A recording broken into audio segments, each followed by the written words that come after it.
Hello la MIFA! Aujourd'hui on se retrouve pour une nouvelle vidéo et aujourd'hui on se retrouve pour parler des mensonges et plus particulièrement des mensonges par SMS. Et oui, malheureusement, de nos jours, les menteurs et les menteuses, ça existe. Et de manière générale, c'est quand même beaucoup plus facile de les détecter quand ils sont en face de nous, quand on a une conversation avec une personne qui est là, plutôt que par message. Pourtant, il reste 5 signes qui sont détectables dans une conversation par message et qui prouvent qu'une personne ment. Et c'est ce qu'on va voir aujourd'hui. Mais avant que je vous balance tout ça dans la vidéo, j'aimerais vous inviter à me rejoindre sur mon compte Mime. J'ai ouvert un compte OnlyFans où je poste des photos de moi en sous-vêtements, en lingerie, des photos un petit peu grrr. Donc si ça vous intéresse, n'hésitez pas à aller jeter un coup d'œil dans la description, je laisserai le lien de mon compte Mime.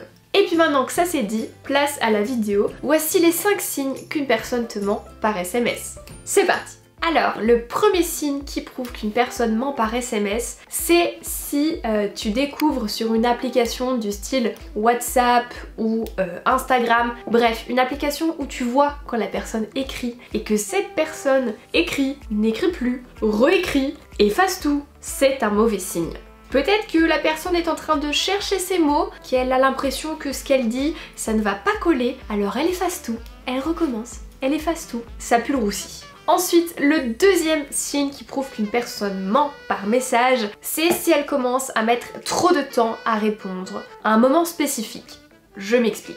Le moment spécifique ici est très important. Par exemple, si vous avez parlé pendant 1 heure, vous vous êtes envoyé des messages non-stop, la personne était connectée, etc. et que tout d'un coup, elle met 5 minutes, 10 minutes à répondre, c'est peut-être qu'elle se sent coincée, qu'elle ne sait pas quoi dire, qu'elle a peur de votre réaction, donc elle est un petit peu en train de s'imaginer ce qu'elle va vous faire gober. Voilà. Ensuite, le troisième signe qu'une personne te ment par SMS, c'est si elle ne t'envoie que des messages courts, concis, flous, qu'elle te donne le minimum d'informations possible, qu'elle esquive tes questions, qu'elle essaye de retourner la situation en te reposant une question sans répondre à celle que tu as demandé. Genre si la personne tourne autour du pot et qu'elle te donne que des réponses vagues, alerte rouge. A l'inverse, le quatrième signe qui prouve qu'une personne te ment par message, c'est si elle te donne trop d'informations. Si elle te donne des détails insignifiants qui n'ont aucune importance, qu'elle te donne des heures précises, qu'elle te donne des jours précises, qui était là et nanani et nanana, ça peut indiquer que cette personne s'est préparée à te mentir, qu'elle a tout élaboré dans sa tête. Alors, je te rassure, ça arrive quand même assez rarement. La plupart du temps, c'est plutôt le troisième signe juste avant qu'on a vu où une personne te répond de manière courte. Mais fais attention quand même aux extrêmes. Si c'est trop court, c'est pas bon. Mais si c'est trop long, que c'est brodé, etc.